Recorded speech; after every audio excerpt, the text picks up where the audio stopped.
আপনি কি জানেন যে একটা কথা শুনেই ক্রস চেক না করে অ্যাকশনে যাওয়াতে কত পরিবার ভেঙে যায়, কত সম্পর্ক ভেঙে যায়?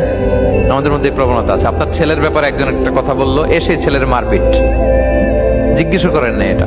আপনার মেয়ের ব্যাপারে একজন এসে একটা বাজে কথা বলছে, এসেই আপনি মেয়ের সাথে খারাপ আচরণ।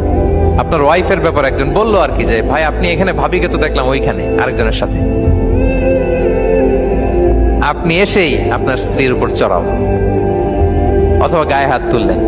তো হতে পারে যে ওই ভদ্রলোক অন্য কোনো মহিলাকে দেখেছে যে দেখতে আপনার স্ত্রীর মতো, এরকম হতে পারে কি পারে না বলেন? তো এই যে আপনি ক্রস চেক না করে, ভেরিফাই না করে যে অ্যাকশনে গেলেন, এতে সমস্যা হবে না সমাজে? পরিবার ভাঙে, সমাজে সম্পর্ক নষ্ট হয়, কলহ বাঁধে। এই জন্য আল্লাহ তাআলা বলেন যে সোসাইটিটাকে যদি পিসফুল করতে চাও, ইযা জাআকুম ফাসিকুম বিনাবাইন ফাতাবায়ানু, নিউজ আসলেই বিশ্বাস করো না, you have to cross check.